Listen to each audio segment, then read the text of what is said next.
Yoksulluk ve meşakkatte bizim halimiz de böyledir. Bize aldanıp da hiçbir konuk gelmez. Yani o hakiki mürşitler, hakiki siyasetçiler, hakiki bürokratlar, hakiki dervişler, hakiki alimler, bunlarda dünyalık yoktur. Bunlarda dünyalık olmadığı için, bunlar mala, mülke, makama tamah etmedikleri için, bunlar gösterişe, şatata, şatafata değer vermedikleri için, bunlar tabiri caizse fakr ve sabır noktasında yaşadıkları için bunların çok müşterileri olmaz. O yüzden bunların dergahlarına, bunların partilerine, bunların hiziplerine çok rağbet edilmez. O dergahlara, o mürşitlere, o tekkelere, o medreselere çok rağbet edilen olmaz. Şataat yok, şatafat yok, gösteriş yok, para yok, dünyalık makam yok, mevki yok. İşte manevi olarak tarikatın içerisinde de makamlar, mevkiler böyle havada uçuşmuyor, dağıtılmıyor. Adam Almanya'dan yazıyor bana, icazet verecekseniz size geleceğim, derviş olacağım diye. Diyorum rüyamızda görürsek veririz. Bir daha yazıp çizmiyor. İtalya'dan yazıyor. Selamünaleyküm Şeyh Efendi. Aleykümselam. Babam filanca Şeyh Efendi'ydi. İşte bana bir icazet lazım. Ondan sonra ben geleyim siz ziyaret edeyim, tabi olayım. Kardeş rüyamızda görürsek, halimizde görürsek icazetini veririz, görmezsek bir şey diyemeyiz. Bir daha selam sabah yok. Yani onlar çünkü böyle makam, mevki istiyor. Böyle bir ona makam vereceksin. Ona bir mevki vereceksin. Ona bir şey vereceksin yani. Ondan sonra da eğer onun sorumluluğunun altında sen patinaj çekeceksin. Onu öyle düşünmüyor o. Çünkü onu normalde o kendince öyle alışmış ona. Öyle biliyor. Kazım Efendi'ye sordum, bu adamı tanıyor musun dedim, tanıyorum dedi. Dedim böyle böyle icazet istiyor dedim, güldü. Onlar dedi Bosna'dan gitme dedi Almanya'ya dedi. Dedim savaşta mı kaçtılar? Evet dedi. Mürşit savaşta memleketini bırakıp gitmiş. Adı ne? Adı ne? Mürşit.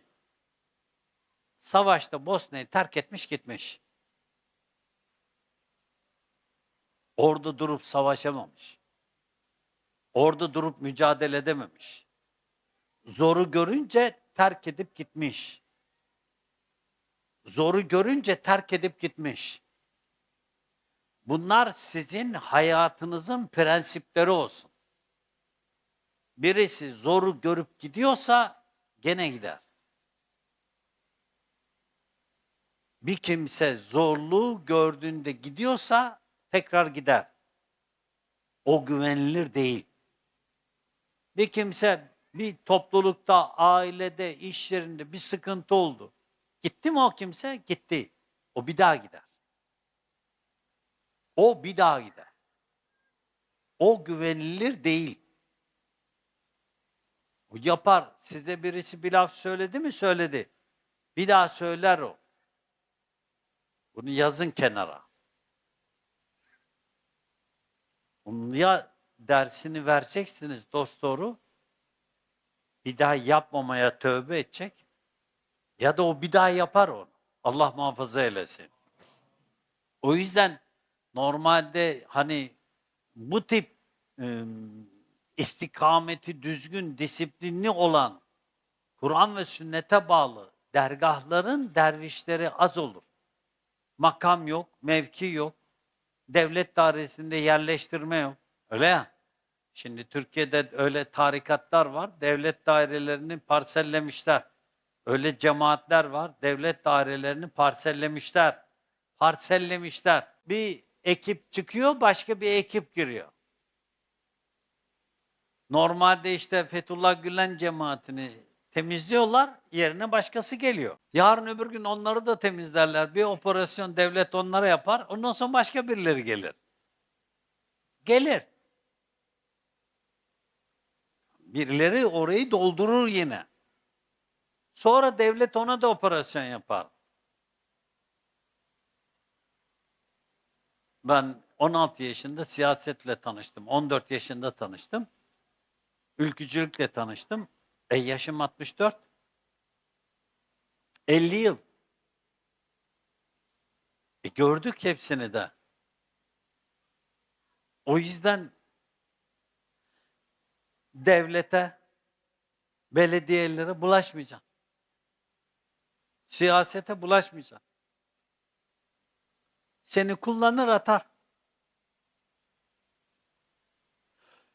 Kullanır atar kullanma tarihin bitince. Allah bizi affetsin. En'am ayet 32. Dünya hayatı bir oyun ve eğlenceden ibarettir. Ahiret yurdu ise Allah'a karşı gelmekten sakınanlar için daha hayırlıdır.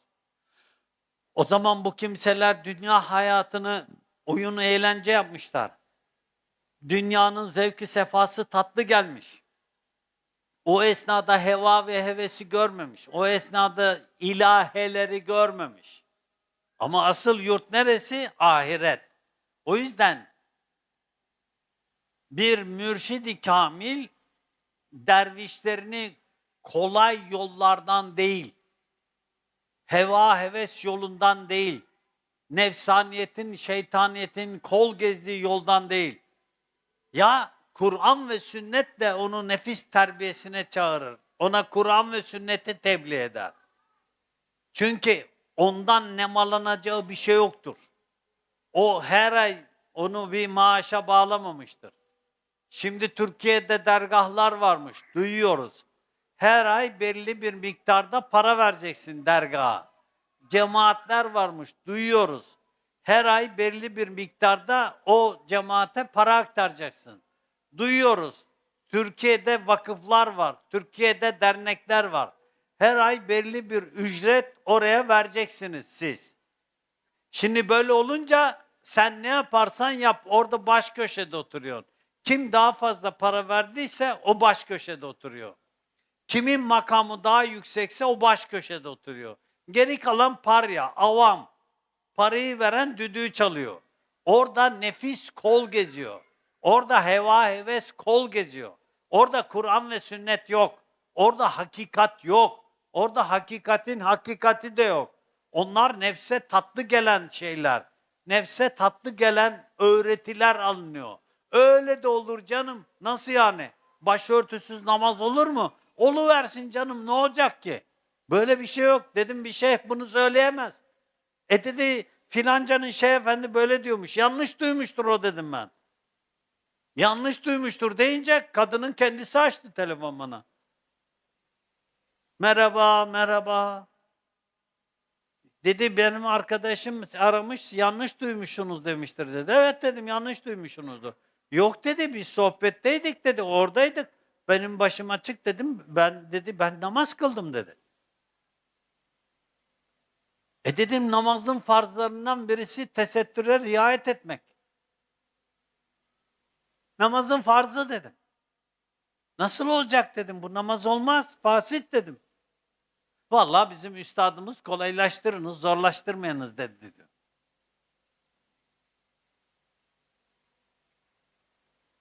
Tabi ardından saz takımı çıkmış. Hep beraber ilahiler söylemişler, sanat musikisinden güzel böyle şarkılar. Kadınla erkekli mi dedim ben? Evet dedi. Hocam dedi, siz hiç dedi böyle düşünmüyorsunuz yani dedi. Yok dedim, biz dedim böyle Türk sanat musikisi anlamıyoruz. Arabesk de dedim, büyümüşüz ya biz dedim. Bize en acısı lazım, Müslüm'den lazım, Ferdi'den lazım dedim. Bize Orhan Gencebay'dan lazım. Biz dedim öyle Türk sanat musikisi, bu eğitimi almadık biz dedim. Dedi kadınla erkekli söylemiyor musunuz dedi. Hayır dedim, kadınlar toplanırlar, zikir yaparlar, ilahiler söylerler kendi kendilerine dedim. Dedim biz öyle kadınla erkekli hep beraber cuşu huruşa geçemiyoruz dedim.